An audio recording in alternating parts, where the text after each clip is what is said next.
So, surprise, it's not a game of Dominion. Instead, it's this funny looking thing, where I'm going to go through a series of videos where I talk about, essentially how to read boards. I don't know that I'm going to be saying anything that's too new or radical. Like I don't have my own major personal method, but instead I think I'm going to be talking through, things people do, things I do, to, read boards. And so what we're doing when we're reading a board is we're saying, when you see a kingdom, how do you decide what to do? People use lots of methods. You can go through any number of videos where at the very start of the game, people are going to go through, their component checklist. There's this for village, there's this for draw, blah, blah, blah. Key card identification, here's the card that really matters here. I'm going to get it, I'm going to play it. Seeking immediate returns. Here are the things that I need to do right away.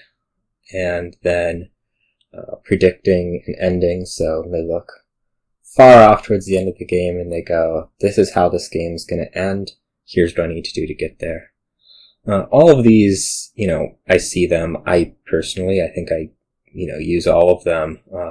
All of them have advantages and disadvantages to them. And so what this video series is going to do is it's going to talk about, what are those advantages and disadvantages, and then look at 4 different kingdoms and say, here's what this method would say about this kingdom. And so, to start with, before you even get to be doing these methods, you have to be trying to build the correct deck. That sounds obvious, but it's kind of like the big, this is more this slide is more generally about, learning and getting better at Dominion. There's some, hump to get over where it's, you go from building the wrong deck to building something that resembles what you're trying to do at the end. Or what a good player would be trying to do at the end. I don't know that that's really teachable. A lot of it's coming from experience, knowing that your deck's gonna work. You have X villages and X smithies in the deck. Is that going to be drawing my deck, or am I going to be just drawing through a bunch of junk? So obviously the goal for Kingdom or board reading is that you're going to be trying to build the correct deck, but it's more so about identifying what you're building as opposed to knowing that deck's going to work. So a lot of times what people are going to say is, you can watch the good players. There's any number of videos on YouTube here, my own. I have a bunch of channels from my channel, linked from my channel page. You can watch them to get an idea, but even watching those, I don't know that you really get to that, oh man, this is going to work. So what you have to do is you kind of have to go back to those kingdoms. It doesn't matter against who. It can be against other players. It can be against a bot. It can be against nobody. And you have to just play out those boards to really give yourself a feel that, oh, this is going to work. Even later on, early on in my Dominion life, I, struggled a lot with, procession, and, what it came to was just I had to, put procession into boards. I wrote a whole bunch of bot games, and I just said, okay, I'm going to buy procession here, and let's see what happens. And so I had to play those out to really get a feel of, procession does this, procession decks will work, procession decks are not scary, and, just this deck is going to work. And I know it's going to work. This series is mostly focused on the start of games. There's a lot of stuff, you can have this plan out and you're still going to lose to a good player. And the reason is that they just do everything in between, the start and where you're both trying to get to better. A lot of this is mid-game decisions. Wrong mid-game decisions will lose you games. They're hard. They mostly come from experience. I don't know. They mostly come from experience, and not only they mostly come from experience, you're never going to really get to see the same one twice, because you're going to have all these different boards, and you're going to have, not only are you going to have all these different boards, but you're going to have all these different things that can happen to you on those boards. And mid-game decisions are really reacting to what's going on. The focus on this series is how you're going to decide what the end plan is from the start. In the middle, you're going to have to make trade-offs like consistency versus power. When are these splits going to matter? Like, is just emptying the villages here going to win me the game? And then, when are you going to start buying points? When are you going to start trying to score? So what I'm going to do for the next couple slides and to finish this introduction is, if you recall, we had these 4 things, and there's going to be a video about each of them. They're actually going to be applied to the same 4 boards in each of the videos. And so what I want to do for the rest of this video is talk about how, or I'm going to talk about these boards, and more specifically, what is the correct deck on those boards? So what are these methods trying to get to? And so our first one is our, level 1. We have the card pool levels from Dominion Online, and so level 1 is base only, and here's a board: Festival, Library, Sentry, Witch, Artisan, Seller, Merchant, Vassal, Bureaucrat, Moneylender. It's a pretty normal looking base only board.